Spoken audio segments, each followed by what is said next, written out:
প্রধানমন্ত্রী তারেক রহমানকে সফরের আমন্ত্রণ জানিয়েছে ভারত, জানালেন জয়সওয়াল। মোদির সাথে রাষ্ট্রদূতের সাক্ষাৎ। আগুন দিচ্ছে, ওদের বাড়িঘর আছে না, আমরা বসে থাকার সময় নেই। আমাদেরও বাড়িঘরে আগুন দিচ্ছে, ওদের বাড়িঘরে আগুন। বাড়িঘর ব্যবসা প্রতিষ্ঠান পোড়ানোর নির্দেশ দেন শেখ হাসিনা। প্রধানের সফর স্বাভাবিক চোখেই দেখছে ঢাকা। যিনি এসছেন, প্রধান এসছেন, এটা নিয়ে প্রচুর স্পেকুলেশন দেখছি। তিনি চায়না থেকে ঢাকায় এসছেন, সো এটা তার এক ধরনের সফর। দীর্ঘ বিরতির পর ভারতীয় পর্যটন ভিসা চালু। কলকাতার নিউ মার্কেটে বাড়ছে পর্যটকের আনাগোনা। বিভিন্ন পথে কলকাতামুখী বাংলাদেশিরা। স্বাগত প্রবাসী সংবাদের সঙ্গে আছি মেহিরুন নেসা মেঘলা। দেখছিলেন বিআরবি কেবলস সংবাদ শিরোনাম। বাংলাদেশের প্রধানমন্ত্রী তারেক রহমানকে দ্বিপাক্ষিক সফর ও ব্রিক্স সম্মেলনে অংশগ্রহণের আমন্ত্রণ জানিয়েছে ভারত। মঙ্গলবার বিষয়টি নিশ্চিত করেন পররাষ্ট্র বিষয়ক মুখপাত্র রণধীর জয়সওয়াল। তিনি জানান, শেখ হাসিনাকে প্রত্যর্পণে ঢাকার আনুষ্ঠানিক অনুরোধ পেয়েছে দিল্লি। ওসমান হাদি হত্যা মামলার সন্দেহভাজনদের হস্তান্তর নিয়ে আইনি প্রক্রিয়া ও তদন্ত চলছে বলেও জানান রণধীর জয়সওয়াল। নতুন সরকার দায়িত্ব নেওয়ার পরপরই প্রধানমন্ত্রী তারেক রহমানকে ভারত সফরের আনুষ্ঠানিক আমন্ত্রণ জানানো হয়েছিল। পাশাপাশি বিমস্টেকের বর্তমান সভাপতি হিসেবে আগামী সেপ্টেম্বরে দিল্লিতে অনুষ্ঠেয় 18তম ব্রিক্স শীর্ষ সম্মেলনের আউটরিচ সেশনে অংশ নিতে পৃথক আমন্ত্রণও পাঠানো হয়েছে।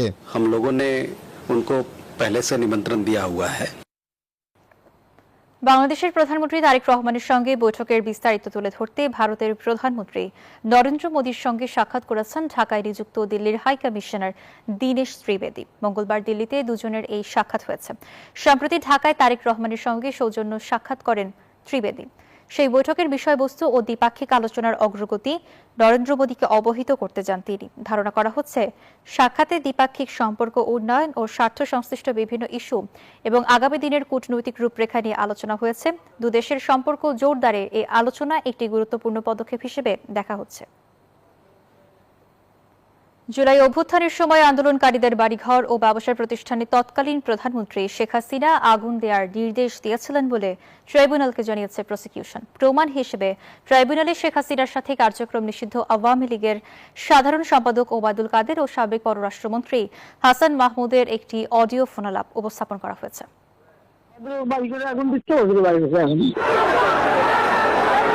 জুলাই আন্দোলন দমনে ফোনে একের পর এক যে নির্দেশনা দিয়েছিলেন ওবায়দুল কাদের, সম্প্রতি ট্রাইব্যুনালে দাখিল করা তার বিভিন্ন কল রেকর্ড তা প্রমাণ করে। কখনো টিভি চ্যানেল বন্ধ করতে বলা, কখনো নেট স্লো করে দিতে বলা থেকে আন্দোলনকারীদের মারারও নির্দেশ দেন তিনি। প্রত্যেকটা এমপিকে ডাকো, খবর দাও, প্রত্যেক এলাকার পরিষদ দিতে হবে।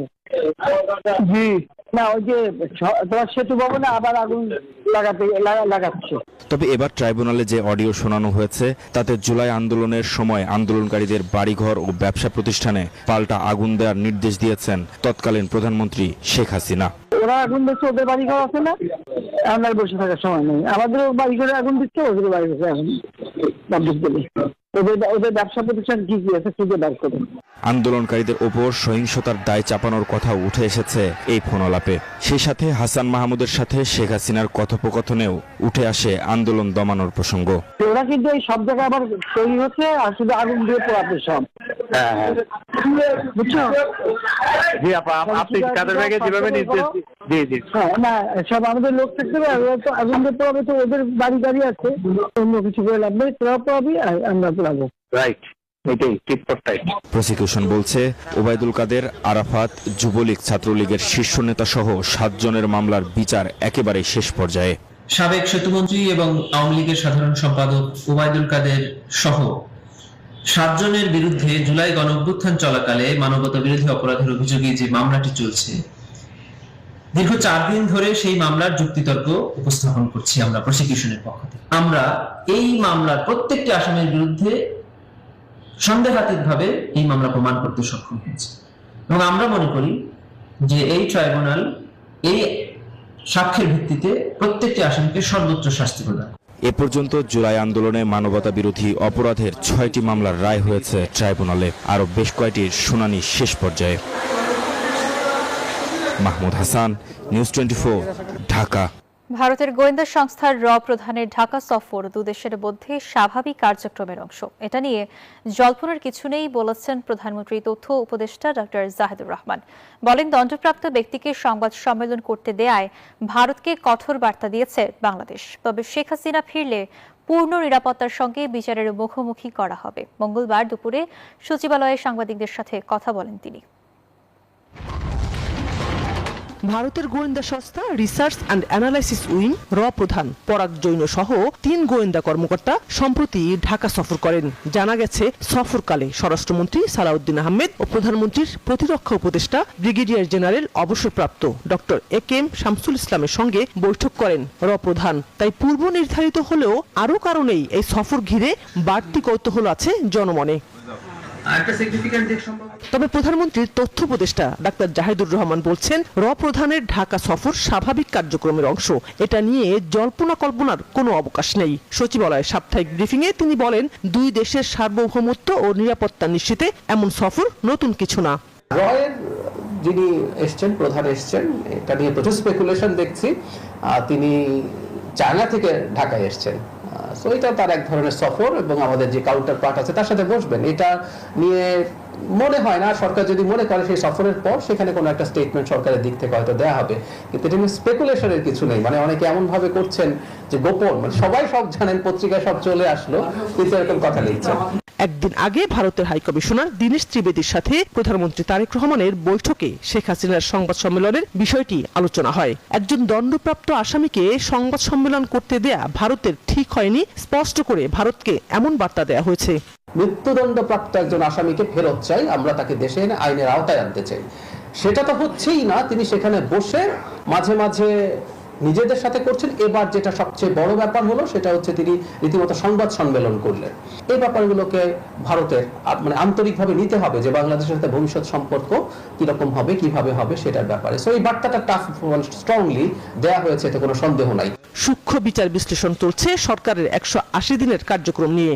এ নিয়ে প্রধানমন্ত্রীর জাতির উদ্দেশ্যে ভাষণ দেওয়ার সম্ভাবনার কথা জানিয়েছেন প্রধানমন্ত্রীর এই তথ্য উপদেষ্টা। 180 দিন পূর্তি উপলক্ষে মাননীয় প্রধানমন্ত্রী জাতিকে অ্যাড্রেস করবেন, এরকম একটা সম্ভাবনা আছে এবং সেটা বেশি আছে, সম্ভবত সেটা করতে যাচ্ছেন। শানাজি ইয়াসমিন, নিউজ 24, ঢাকা। আবারও চিরচেনা রূপে ফিরতে শুরু করেছে কলকাতার নিউ মার্কেট। দীর্ঘ বিরতির পর ভারতীয় পর্যটন ভিসা চালু হওয়ায় ধীরে ধীরে বাড়ছে বাংলাদেশি পর্যটকের আনাগোনা। পাশাপাশি চিকিৎসা ভিসা দেওয়ার সংখ্যা বাড়ায় পেট্রোপোল সীমান্ত সহ বিভিন্ন পথে কলকাতামুখী হচ্ছেন বাংলাদেশিরা। কলকাতা থেকে ভাস্কর সর্দারের পাঠানো তথ্যচিত্রের এক্সট্রা রিপোর্ট। দীর্ঘ প্রায় 2 বছর বন্ধ থাকার পর বাংলাদেশি নাগরিকদের জন্য ভারতের ভ্রমণ ভিসা ফের চালু হয়েছে। পাশাপাশি উল্লেখযোগ্যভাবে বেড়েছে মেডিকেল ভিসা অনুমোদনের সংখ্যাও। আর তারই প্রভাব পড়তে শুরু করেছে কলকাতার মিনি বাংলাদেশ হিসেবে পরিচিত নিউ মার্কেট ও তার আশপাশের এলাকায়। বেনাপোল পেট্রাপোল সীমান্তের পরিসংখ্যান অনুযায়ী 1.5 থেকে 2 সপ্তাহ আগেও স্থল সীমান্ত দিয়ে প্রতিদিন গড়ে প্রায় যাত্রী যাতায়াত 1200-র মধ্যে থাকলেও বর্তমানে সে সংখ্যা বেড়ে দাঁড়িয়েছে প্রায় 2500-তে। এর সঙ্গে অন্যান্য স্থলবন্দর ও বিমানপথ মিলিয়ে প্রতিদিন ভারতে আসা বাংলাদেশি পর্যটকের সংখ্যা আনুমানিক 5000-এর কিছু বেশি। তবে 2 বছর আগেও বিভিন্ন পোর্ট মিলিয়ে 12,000 মানুষ যাতায়াত করতেন। ব্যবসায়ীরা বা এখানে যা হোটেলের মালিক আছে, ওনার আছে, তারা মোটামুটি আগের থেকে অনেকটা আন্তরিক। ব্যবসায়ীরা বলছেন পরিস্থিতি এখনো পুরোপুরি স্বাভাবিক হয়নি। বাংলাদেশ থেকে চিকিৎসার জন্য অনেকেই সরাসরি চেন্নাই, দিল্লি কিংবা মুম্বাই চলে যাচ্ছেন। ফলে কলকাতায় বাংলাদেশি রোগী ও পর্যটকদের আনাগোনা এখনো প্রত্যাশার তুলনায় কম। আগের তুলনায় একটু বেড়েছে। 1.5-2 সপ্তাহ আগে যেরকম ছিল তার থেকে এখন তুলনামূলক বেড়েছে, কিন্তু আশার মতো এখনো হয়নি।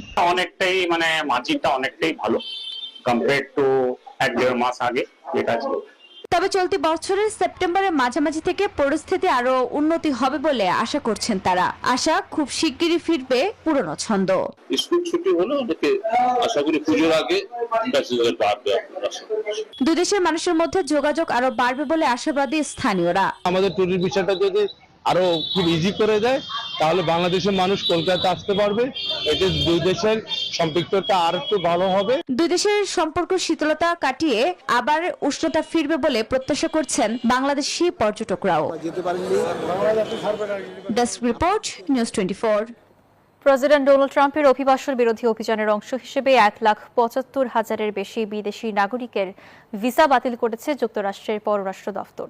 পররাষ্ট্র মন্ত্রণালয় প্রকাশিত এক বিজ্ঞপ্তিতে বলা হয়েছে, ভিসা লঙ্ঘন, জালিয়াতি, সহিংসতার আহ্বান এবং জাতীয় নিরাপত্তার জন্য অন্যান্য হুমকির পাশাপাশি অপরাধমূলক কর্মকাণ্ড সংক্রান্ত আইন প্রয়োগকারী সংস্থার সঙ্গে সংঘর্ষের কারণেই বেশিরভাগ ভিসা বাতিল করা হয়েছে।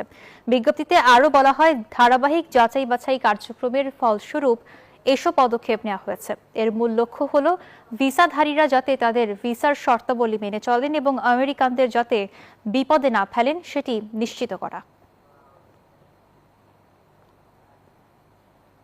অস্ট্রেলিয়ার সিডনিতে জুলাই গণ অভ্যুত্থানের দ্বিতীয় বর্ষপূর্তি উপলক্ষে আলোচনা সভা অনুষ্ঠিত হয়েছে। অস্ট্রেলিয়া বিএনপির উদ্যোগে অনুষ্ঠানের আয়োজন করা হয়। রায়হান হাসনাতের সঞ্চালনায় এতে সভাপতিত্ব করেন কমিটির আহ্বায়ক তারেক ইসলাম। সভায় প্রধান অতিথি ছিলেন বিএনপি অস্ট্রেলিয়ার প্রতিষ্ঠাতা সভাপতি বীর মুক্তিযোদ্ধা এনামুল হক ভূঁইয়া। প্রধান বক্তা ছিলেন মনিরুল হক জর্জ। এ সময় বক্তারা জুলাই আন্দোলনে প্রবাসী বাংলাদেশিদের ভূমিকার কথা তুলে ধরেন। শেষে দেশ ও জাতির কল্যাণ কামনায় দোয়া ও মোনাজাত করা হয়।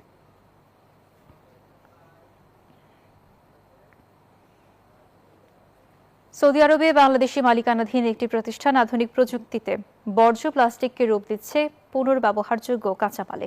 তৈরি হচ্ছে প্লাস্টিক দানা, আর এসব দানা থেকে তৈরি পরিবেশ বান্ধব নানা পণ্য যাচ্ছে স্থানীয় ও আন্তর্জাতিক বাজারে। এতে পরিবেশ সুরক্ষার পাশাপাশি তৈরি হচ্ছে কর্মসংস্থানের সুযোগ। সৌদি আরব থেকে Mohammad ফিরোজের তথ্যচিত্রে desk report.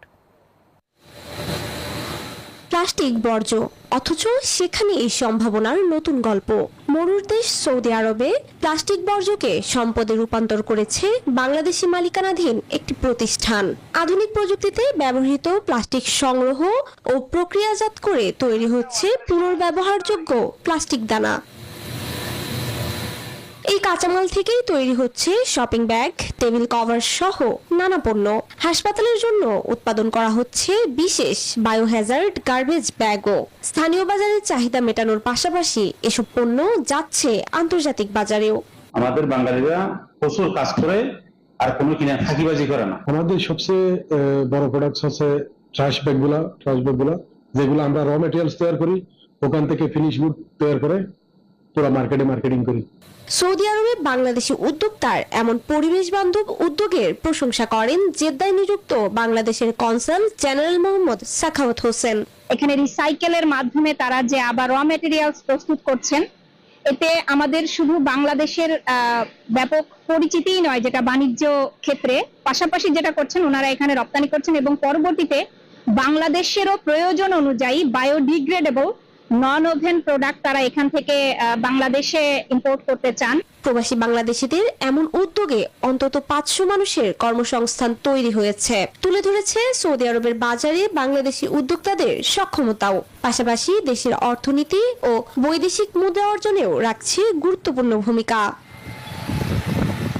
Desk report, news 24। জ্বালানি তেলের অবৈধ ব্যবসা থামাতে পরিশোধিত তেল আমদানি ও বিপণনে বেসরকারি উদ্যোগের সিদ্ধান্ত নিয়েছে সরকার। বিদ্যুৎ, জ্বালানি ও খনিজ সম্পদ মন্ত্রী ইকবাল হাসান মাহমুদ টুকু জানিয়েছে, জ্বালানি তেল আমদানি বেসরকারি খাতে দেয়া হবে। রাজধানীতে এফইআরবির সেমিনারে এসব কথা জানান তিনি। বছরের শুরুতে ইরানের সঙ্গে যুক্তরাষ্ট্র আর ইসরায়েলের যুদ্ধের উত্তাপ টের পাওয়া যায় বাংলাদেশের জ্বালানির বাজারে। তেলের পাম্পে জ্বালানির জন্য শুরু হয় হাহাকার, বাড়ে কালোবাজারিদের দৌরাত্ম্য। এমন বাস্তবতায় জ্বালানি তেল আমদানি আর বিপণন ব্যবস্থায় পরিবর্তন আনার সিদ্ধান্ত নেয় সরকার। এর ফলে নিরবিচ্ছিন্ন জ্বালানির সরবরাহ নিশ্চিত হবে, চাপ কমবে বাংলাদেশ পেট্রোলিয়াম কর্পোরেশন বিপিসির ওপর, এমনটি মনে করছে সরকার। ঢাকায় এফইআরবি আয়োজিত জ্বালানি খাতের সংকট, সম্ভাবনা এবং উত্তরণের উপায় শীর্ষক সেমিনারে বিদ্যুৎ, জ্বালানি ও খনিজ সম্পদ মন্ত্রী ইকবাল হাসান মাহমুদ টুকু বলেন, জনগণের ভোগান্তি কমিয়ে সামগ্রিক অর্থনীতি চাঙ্গা করতে জ্বালানি খাতে বেসরকারি বিনিয়োগ খুবই দরকার। দেখা গেল যে ব্ল্যাক মার্কেটিং শুরু হলো, এইটা দেখে আমি মাননীয় প্রধানমন্ত্রীর সাথে আলাপ করলাম যে আমরা তেলের ব্যবসাটা প্রাইভেটে দিয়ে দিই। অলরেডি প্রাইভেট থেকে আমরা তেল কিনি, এই যে কম্প্রেস করে অকটেন পেট্রোল বিক্রি করে কিছু কোম্পানি, তাদের কাছে আমরা কিনি। তো যদি ওইটা হইতে পারে তা আমরা সব ওদেরকেও দিয়ে দিই না কেন? থাকুক দেশে দুইটা পেট্রোল পাম্প থাকুক, একটা পদ্মা মেঘনা যমুনার থাকুক, একটা বেসরকারি থাকুক, যেমন ইন্ডিয়াতে আছে ইন্ডিয়ান অয়েল আর রিলায়েন্স। সেমিনারে বিদ্যুৎ ও জ্বালানি প্রতিমন্ত্রী বলেন, দেশে জ্বালানি ও বিদ্যুতের চাহিদার সঙ্গে সরবরাহের ঘাটতি আছে। তিনি জানান, এর দীর্ঘমেয়াদী সমাধান দিতে কাজ করছে সরকার। এই সমস্যার দায় আমাদের না, এ কথা বলেও পার পাবার কোনো সুযোগ নেই, কারণ বাংলাদেশের জনগণ ভোট দিয়ে এই সরকারকে নির্বাচিত করেছেন। তাই কথা শুরুতেই যারা জ্বালানি সংকট কিংবা বিদ্যুৎ সংকটে প্রতি মুহূর্তে ভুগছেন, বর্তমান সরকারের পক্ষ থেকে, আমাদের মন্ত্রণালয়ের পক্ষ থেকে আন্তরিকভাবে তাদের কাছে দুঃখ প্রকাশ করছি। শাহ আলী জয়, নিউজ 24, ঢাকা। বাংলাদেশে বিনিয়োগে আগ্রহী বিদেশিদের সব ধরনের সহযোগিতা করবে সরকার, জানিয়েছেন প্রধানমন্ত্রী Tarique Rahman. American chamber of commerce in Bangladesh এমচেমের প্রতিনিধি দলের সঙ্গে সৌজন্য সাক্ষাতে এই আশ্বাস দেন তিনি। মঙ্গলবার সকালে সচিবালয়ে মন্ত্রিপরিষদ বিভাগের সভাকক্ষে এই সাক্ষাৎ হয়। সংগঠনটির নেতারা প্রধানমন্ত্রীকে জানান, বাংলাদেশে আরও মার্কিন বিনিয়োগ আকর্ষণ ও দুই দেশের বাণিজ্যিক সম্পর্ক জোরদারে কাজ করছেন তারা।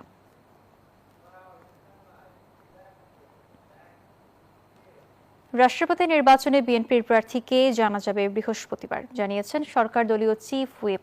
আর বিরোধী দলীয় চিফ হুইপ বলেছেন, গণতন্ত্রের স্বার্থে তারা এই নির্বাচনে অংশ নিচ্ছেন। মঙ্গলবার সকালে ভারপ্রাপ্ত স্পিকার ও সিইসির সঙ্গে বৈঠক করেন তারা। এদিকে ইসি সচিব জানান, স্বচ্ছতা নিশ্চিতে ভোট গ্রহণ সরাসরি সম্প্রচার করা হবে। এরই মধ্যে নির্বাচন সংক্রান্ত গেজেট প্রকাশ করা হয়েছে। রাষ্ট্রপতি নির্বাচন ঘিরে সংসদ ভবনে রাজনৈতিক দলগুলোর সঙ্গে ভারপ্রাপ্ত স্পিকার ও প্রধান নির্বাচন কমিশনারের সভা। আলোচনা হয় ভোট গ্রহণ, তফসিল ও প্রার্থী মনোনয়ন নিয়ে। বৈঠক শেষে সাংবাদিকদের মুখোমুখি হন সরকার দলীয় চিফ হুইপ। জানান, সরকারি দলের প্রার্থী কে হচ্ছেন জানা যাবে বৃহস্পতিবার। 18 তারিখে আসবে, তারপরে আমরা নির্বাচন করব। আপনারা ইতিমধ্যে জেনেছেন আমাদের বিএনপি দলীয় প্রার্থী আমরা এখনো সিদ্ধান্ত ফাইনাল করিনি। মাননীয় প্রধানমন্ত্রী তিনি ঘোষণা করবেন। যেদিন নির্বাচন হবে, মানে আমাদের মনোনয়নপত্র যেদিন জমা দেবে, দাখিল হবে, দাখিলের সময় আমরা সবাই জানব। বিরোধী দলীয় চিফ হুইপ বলেন, গণতন্ত্রের স্বার্থে ভোটে অংশ নিচ্ছেন তারা। নির্বাচন হচ্ছে, আমরা এটা বিনা কন্টেস্টে এই জন্য দিতে চাই না। আমরা সে কারণে বিরোধী দলের জায়গা থেকে সেখানে প্রার্থী দিয়েছি এবং আজকের মিটিংয়েও আলোচনা হয়েছে যাতে সুষ্ঠুভাবে নির্বাচন প্রক্রিয়াটা সম্পন্ন হয়। এদিকে নির্বাচন ভবনে ভোটের প্রক্রিয়ার বিস্তারিত তুলে ধরেন ইসি সচিব। লাইভ টেলিকাস্ট ওখান থেকে করা হবে এবং আপনাদের সংবাদকর্মীদের বোধহয় বসার ব্যবস্থা রাখা হবে। প্রাথমিক ফলাফলটা ওখানে ঘোষণা করা হবে, গেজেটটা করা হবে অফিসে এসে, কেন এখান থেকে গেজেট করার তো ওখানে সুযোগ নাই। ইসি সচিব জানান, নির্বাচনে ভোট দেবেন 349 এমপি। সংসদ কক্ষে ভোট নেওয়া হবে 20 আগস্ট দুপুর 2টা থেকে বিকেল 5টা পর্যন্ত। শিহাব জাহিদ, নিউজ 24, ঢাকা। ত্রয়োদশ জাতীয় সংসদের তৃতীয় অধিবেশন বসছে আগামী 27 অগস্ট থেকে। সংসদ সচিবালয়ের সংবাদ বিজ্ঞপ্তিতে এই কথা জানানো হয়। বিজ্ঞপ্তিতে বলা হয়েছে, অধিবেশন আহ্বান করেছেন ভারপ্রাপ্ত রাষ্ট্রপতি হাফিজউদ্দিন আহমদ। সবশেষ গত 15 জুলাই ত্রয়োদশ সংসদের দ্বিতীয় অধিবেশন শেষ হয়। গত 7 জুন শুরু হওয়া ওই অধিবেশন চলে 26 কার্যদিবস। পাশ হয় 10টি সরকারি বিল। রাজধানীর সাভারে হেমায়তপুরের শেমপুর এলাকার 2টি স্থান থেকে 14টি তাজা হাত বোমা উদ্ধার করেছে পুলিশ। এ ঘটনায় জড়িত সন্দেহে একজনকে আটক করা হয়েছে। পরে আটককৃতর তথ্যের ভিত্তিতে একই এলাকায় জঙ্গি আস্তানা সন্দেহে একটি বাড়ি ঘেরাও করে পুলিশ। ওই বাড়ি থেকে 9টি বোমা উদ্ধার করা হয়। বাড়ির মালিক ও তার স্ত্রী সন্তানদের হেফাজতে নিয়েছে পুলিশ। মঙ্গলবার রাতে সাভারের হেমায়তপুরে 5টি হাত বোমা সহ সন্দেহভাজন একজনকে আটক করে পুলিশ। খবর পেয়ে ঘটনাস্থলে পৌঁছায় বোম ডিসপোজাল ইউনিট ও ফায়ার সার্ভিস। পরে আটককৃত তথ্যের ভিত্তিতে হেমায়তপুরের শ্যামপুরে জঙ্গি আস্তানা সন্দেহে একটি বাড়ি ঘেরাও করে পুলিশ। পুলিশ সূত্র জানায়, গোপন সংবাদের ভিত্তিতে বিশেষ অভিযান পরিচালনার মাধ্যমে এই উদ্ধার কাজ পরিচালনা করা হয়। পরে ওই বাড়ি থেকে 9টি বোমা উদ্ধার করা হয়।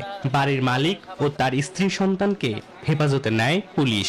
অবশ্যই তো ভয় করতেছে, তাতে এলাকার মানুষ সবাই একটা আতঙ্কের ভিতরে আছে। জঙ্গি আস্তানা এর আগে তো কোনোদিন আমরা শুনি না, এই প্রথম আজকে সন্ধ্যার পর থেকে এই কাপদাপ দেখতে আসি। ভয় তো করতেছে বাস, এলে একটা আতঙ্কের মধ্যে। এই বাসায় আজকে 4 দিন ধরে ওনারা ভাড়া আসছে, ঠিক আছে, ওনার ভোটার আইডি কার্ডের ফটো ছবি নেওয়া হয়েছে, বলছে ফ্যামিলি নিয়ে আসবে এখানে। আজকে 4 দিন পরে এই ঘটনা। সাভার মডেল থানার ভারপ্রাপ্ত কর্মকর্তা সাইফুল আলম জানান, ঘটনাস্থল থেকে গান পাউডার সহ বোমা তৈরির বিপুল পরিমাণ সরঞ্জাম উদ্ধার করা হয়েছে। আমাদের হেমায়েতপুর থানা পুলিশ এবং আমার থানা পুলিশের সহায়তায় তা একজনকে আটক করে তার কাছ থেকে প্রাথমিকভাবে 5টি ককটেল সহ বিস্ফোরক জাতীয় কিছু দ্রব্য উদ্ধার করে। এরপরে সে এই বাড়ির সন্ধান দেয়। নিরাপত্তার স্বার্থে আটককৃতের নাম প্রকাশ করেনি পুলিশ। এই ঘটনার পর শ্যামপুর ও এর আশেপাশের এলাকার বাসিন্দাদের মধ্যে আতঙ্ক ছড়িয়ে পড়ে। Desk report, news 24। আর এই ছিল প্রবাসী সংবাদের এখনকার আয়োজনে। আরো সংবাদ ও বিশ্লেষণ জানতে ভিজিট করুন news24bd.tv। ধন্যবাদ।